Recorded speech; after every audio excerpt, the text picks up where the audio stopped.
Bharat rapid rail के नाम से जाना जाएगा और पहली नमो भारत रैपिड रेल अहमदाबाद से अब भुज के बीच चलेगी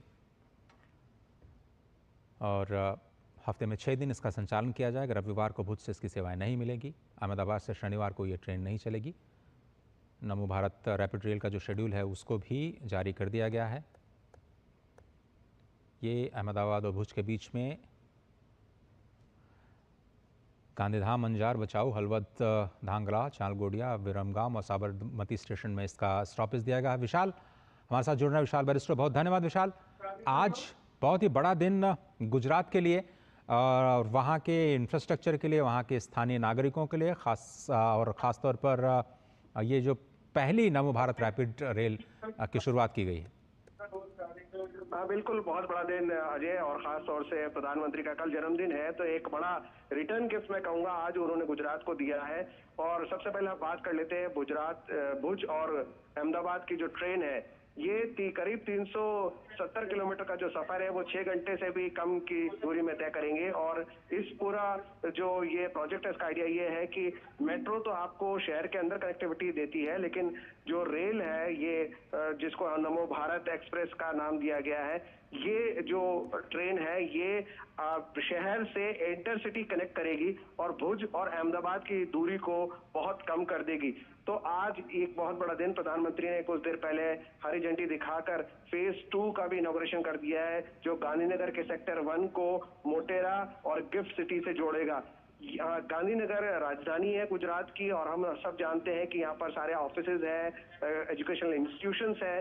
तो आने वाले लोगों के लिए अगर पीक आवर्स के अंदर हम बात करते हैं अहमदाबाद और गांधीनगर की, तो यहाँ पर ट्रैफिक कंजेशन बहुत ज्यादा हो जाता है, जिसकी वजह से गांधीनगर से अहमदाबाद से अगर आप गांधीनगर आ रहे हैं तो करीब सवा घंटा तक आपका खर्च हो सकता है। इसके साथ ही ट्रैफिक कंजेशन की वजह से पोल्यूशन भी बहुत ज्यादा बढ़ जाता है। अब इस मेट्रो रेल के चालू होने से एक बहुत बड़ी समस्या का समाधान हो गया है। अजय, विशाल, ये जो मेट्रो है वो कैसे आम जो मेट्रो ट्रेन हैं उससे कैसे अलग है और इसको जो नमो मेट्रो का नाम, रैपिड मेट्रो ट्रेन का नाम दिया गया है, उसके पीछे की वजह क्या रेलवे मंत्रालय बता रहा है? देखिए, जैसे कि मैंने आपको बताया है कि जो ये मेट्रो रेल है, आज इसका जो नया नामकरण हुआ है, ये एक मॉडर्नाइज रेल है। और बाकी जैसे हमने देखा कि जो बाकी ट्रेन हमने दिल्ली या वो सबसे पहले बंगाल में स्टार्ट हुई, फिर दिल्ली और महाराष्ट्र में, और अब यहाँ पर ये जो गुजरात के अंदर ट्रेन है ये हाईली कंफर्टेबल है और बहुत मॉडर्न ट्रेन है। और अगर हम बात करते हैं जो वंदे भारत जिसका पहले नाम था, जो भुज से लेकर अहमदाबाद को कनेक्ट करेगी, वो भी काफी हद तक जो यहाँ पर ट्रांसपोर्ट की समस्या है उसको कम करेगी। और 6 घंटे से अंदर अगर आप करीब 360-70 किलोमीटर का सफर तय करते हैं और वो भी कंफर्ट के साथ, तो ये एक बहुत अच्छी बात है। और आज प्रधानमंत्री ने इसकी शुरुआत कर दी है और कल से भुज अहमदाबाद की ट्रेन जो है वो आम पब्लिक के लिए खुली होगी और वो इसमें ट्रैवल कर सकते हैं। तो बिल्कुल सही कहा आपने कि ये जो 360 किलोमीटर की दूरी है वो करीब 5.25 या फिर कहे 6 घंटे से भी कम समय में ये पूरी करेगी। अगर हम आम आदमी के लिहाज से देखें तो कितना बड़ा बदलाव है, वहाँ के कारोबार के लिहाज से, पर्यटन के लिहाज से कितना बड़ा पुश मानते हैं आप इसे?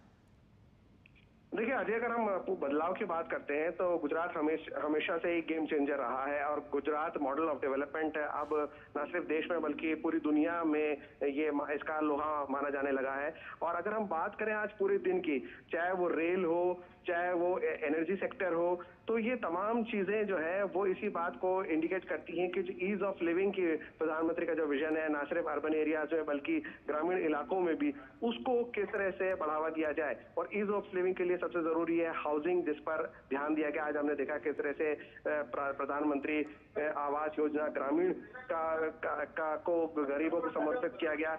इसके अलावा बाकी हम ट्रेन की बात कर रहे हैं, ट्रांसपोर्टेशन की बात कर रहे हैं, हम ग्रीन एनर्जी की बात कर रहे हैं, हम बात कर रहे हैं कि किस तरह से 16 से 18 तक जो समिट चल रहा है उसके अंदर यूरोप के कंट्रीज में पार्टिसिपेट कर रहे हैं, हमारे जो भारत है उसके टॉप इंडस्ट्रीज में पार्टिसिपेट कर रहे हैं। तो पूरा फोकस जो है वो रिन्यूएबल एनर्जी के ऊपर है, कैसे क्लीन और ग्रीन एनर्जी का इस्तेमाल किया जाए। और जब हम बात करते हैं रिन्यूएबल एनर्जी की, तो उसमें हाइडल प्रोजेक्ट्स हैं हमारे, उसमें हमारा विंड एनर्जी है और उसमें हमारा ये सोलर एनर्जी है। तो ये तमाम चीजें मिलकर इसीलिए की जा रही हैं। प्रधानमंत्री का जो विजन है वो ये है कि भारत को अगर आगे बढ़ना है, 2047 तक विकसित भारत बनना है, 2047 तक विकसित क्षेत्र की श्रेणी में आना है, तो हमें अभी हम टॉप 5 में है, टॉप 1 तक जाने के लिए हमें अपने जो बेसिक नीड्स हैं उसको पूरा करना है, क्योंकि ट्रांसपोर्टेशन से ही आपका इकोनॉमी इंप्रूव करेगा। फास्टर ट्रांसपोर्टेशन होगा तो जी। इकोनॉमी में हमारे को फायदा मिलेगा। हम ट्रांसपोर्ट की जब हम बात करते हैं तो गुड्स का भी इक्वली इजी और क्विक ट्रांसपोर्ट होगा। अब जो अहमदाबाद से गांधीनगर मेट्रो रेल का एक्सटेंशन जो सेकंड फेज का किया जाना है, जिसका आपने जिक्र किया, उसका असर, और एक चीज़ आपने और भी कही कि क्रूशियल हब जो है गिफ्ट सिटी, उसको भी कनेक्ट मिलेगा। तो एक तरह से एक ग्लोबल कनेक्टिविटी मिलने जा रही है गुजरात, न केवल गुजरात के बल्कि जो जो जो निवेशक गिफ्ट सिटी में आ रहे हैं उनको भी काफ़ी आसानी होगी, क्योंकि वो अहमदाबाद आएंगे एयरपोर्ट से, वो सीधे मेट्रो लेकर के गिफ्ट सिटी जा सकते हैं। नहीं, बिल्कुल ठीक कहा अजय आपने। और जब हम गिफ्ट सिटी की बात करते हैं, गिफ्ट सिटी एपिसेंटर है डेवलपमेंट प्रोजेक्ट्स का और न्यू आइडियाज का। तो गिफ्ट सिटी जुड़ेगा इससे। ये करीब 20.8 किलोमीटर, अगर मैं टू बी प्रिसाइज बताऊं आपको, तो ये सेक्टर 1 को मोटेरा से और दूसरी ब्रांच जाएगी गिफ्ट सिटी को। तो इनको जोड़ने के लिए एक बड़ा कारगर ट्रांसपोर्ट होगा। और कारगर इसलिए क्योंकि हम हवाई जहाज से अहमदाबाद तक तो हम पहुंच जाएंगे, लेकिन उसके बाद हम कैसे इंटरसिटी ट्रैवल करें विदाउट ट्रैफिक कंजेशन और इजी एंड स्मूथ ट्रांजिशन हो, उसके लिए ये मेट्रो रेल का जो एक्सटेंशन है, ये मेट्रो रेल का फेज 2 है। आज इसका प्रधानमंत्री ने हरी झंडी दिखाकर उद्घाटन किया। और खुशी की बात यह है कि कल प्रधानमंत्री का जन्मदिन भी है। तो जैसे कि मैंने कहा कि आज उन्होंने एक बड़ा रिटर्न गिफ्ट दिया है गुजरात को। अब थोड़ा सा इस ट्रेन की डिज़ाइन के बारे में बताइए। बड़ी खूबसूरत लग रही है देखने में तस्वीरों में, और काफ़ी एनर्जी एफिशिएंट डिज़ाइन माना जा रहा है इसको। आपने आरी इन्वेस्ट का भी जिक्र किया, जो प्रधानमंत्री मोदी ने जिसमें शिरकत की आज सुबह। तो कितना बड़ा डिज़ाइन के हिसाब से, टेक्नोलॉजी के हिसाब से ये कितना बड़ा बदलाव है क्लाइमेट फ्रेंडली रेलवे का परिचालन?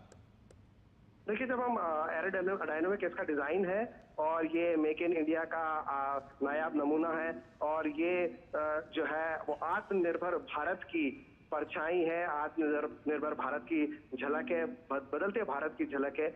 और जब हम इसकी बात करते हैं तो फेज 2 अपने आप में एक बहुत बड़ा अचीवमेंट है, क्योंकि हमें बताया गया कि ये जो फेज 2 है वो किस तरह से कोविड की वजह से लग रहा था कि अपने टाइम पे कंप्लीट नहीं हो पाएगा, लेकिन ये एक बहुत बड़ा अचीवमेंट है, क्योंकि ये गिफ्ट सिटी को, मोटेरा को, और फिर आगे Narendra Modi station, airport, old high court, Thaltej, Vastral, ग्राम, एपीएमसी, तो ये तमाम जगहों को ये कनेक्टिविटी प्रोवाइड करेगा। और आज जब हम इस बात का देखते हैं कि किस तरह से स्टार्टिंग हुई थी 2019 के अंदर, तब से लेकर अब तक कितनी तेजी से डेवलप हुआ है। और जो ग्राउंड ब्रेकिंग सेरेमनी हुई फेज 2 की, वो जनवरी 21 को इसका ग्राउंड ब्रेकिंग सेरेमनी था, जिसमें खुद प्रधानमंत्री नरेंद्र मोदी थे, गृह मंत्री अमित शाह थे। और आज जब इसका कंप्लीशन हुआ है तो जाहिर सी बात है ये हमें काफी जोश भी देता है, हमें खुशी भी होती है कि हमने डिस्पाइट ऑल चैलेंजेस